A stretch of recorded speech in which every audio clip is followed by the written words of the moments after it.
Asia کی سب سے بڑی دینی یونیورسٹی دارال علوم دیوبند میں ناندیڑ کے 37 طلبہ زیر تعلیم ہیں۔ شعبان کے مہینے میں ان طلبہ کو تعطیلات مل جاتی ہیں۔ ایسے میں رمضان کا مہینہ یہ لوگ اپنے شہروں میں گزارتے ہیں، لیکن لاک ڈاؤن کی وجہ سے ان 37 طلبہ کو ناندیڑ میں پہنچنے میں مشکلات پیش آ رہی تھی۔ جمعیت علماء کی کوششوں سے ان طلبہ کو بلاخر ناندیڑ لا لیا گیا ہے۔ ناندیڑ جمعیت علماء کے جنرل سیکرٹری سلیم دیشمکھ نے انہیں ناندیڑ لانے کے لیے ضروری تعاون پیش کیا تھا۔ ناندیڑ میں ان طلبہ کی طبی جانچ کی گئی، جس کے بعد ان کے ہاتھوں پر اسٹیمپ لگا کر انہیں گھروں میں ہی رہنے کی ہدایت دی گئی ہے۔ اور ہم اس سال دارالعلوم دیوبند پڑھنے کے لیے گئے ہوئے تھے، لیکن یہ لاک ڈاؤن جو اچانک سا ہو گیا تھا اس میں ہم دارالعلوم کے اندر دیوبند کے اندر پھنسے ہوئے تھے۔ پھر بعد میں مدرسے والوں نے کافی کوششیں کی کہ ہمیں دارالعلوم سے اپنے گھروں پر پہنچا دیا جائے۔ پھر سرکار سے بہت ساری اپیلیں بھی کی گئی۔ پھر بالآخر جمعیت علماء ہند کے وہاں پر جو صدر مولانا ذہین صاحب ہے، انہوں نے یہاں کے کلکٹر صاحب اور یہاں کی جمعیت سے کانٹیکٹ کیا۔ پھر ہمارے یہاں ناندیڑ کی جمعیت مولانا سلیم صاحب دیشمکھ اور قاضی رفیق صاحب، انہوں نے بہت کوششیں اور محنتیں کاوشیں کی اور جا کر کلکٹر صاحب سے یہاں اجازت لی اور یہاں سے ہمارے لیے گاڑی روانہ کی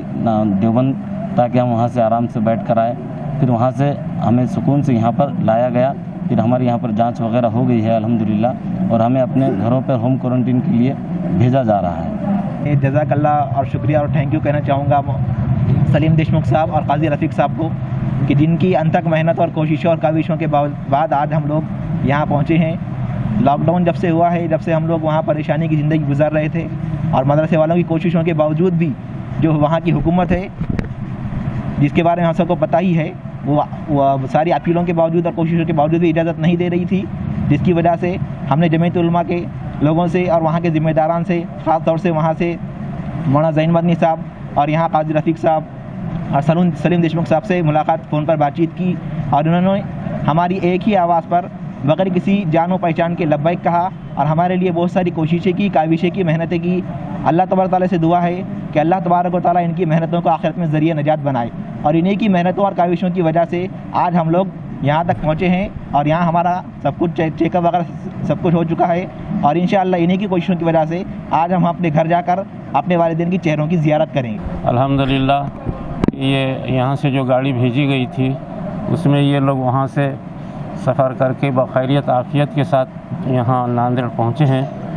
اور انشاءاللہ یہ یہاں ان کا پورا انتظام ہونے کے بعد یہ اپنے اپنے وطن روانہ ہو جائیں گے۔ اس سلسلے میں جو تنظیموں نے کام کیا، جن لوگوں نے کام کیا ہے،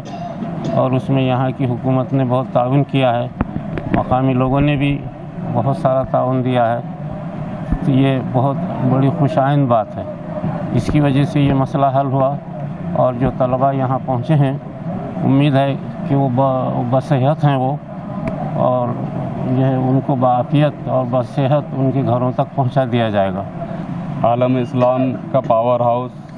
دارالعلوم دیوبند میں جو طلباء پھنسے ہوئے تھے، مسلسل 20-25 دنوں کی کوششوں سے اور جمعیت علماء ضلع سہارنپور، دارالعلوم دیوبند کے اکابر علماء اور جمعیت علماء ضلع ناندیڑ کے مشترکہ کوششوں سے یہ طلباء کو ناندیڑ لانے میں ہم کو کامیابی ملی، کیونکہ وہاں کا پرشاسن،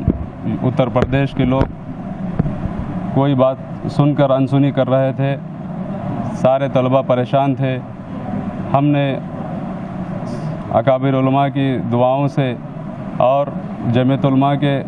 سہارنپور کے ذمہ دار حضرت مولانا ذہین مدنی صاحب اور اسی طرح سے حضرت محتمم صاحب اور مہاراشٹر کے ذمہ داروں کی کوششوں سے ان طلباء کو ناندیڑ لایا گیا ہے۔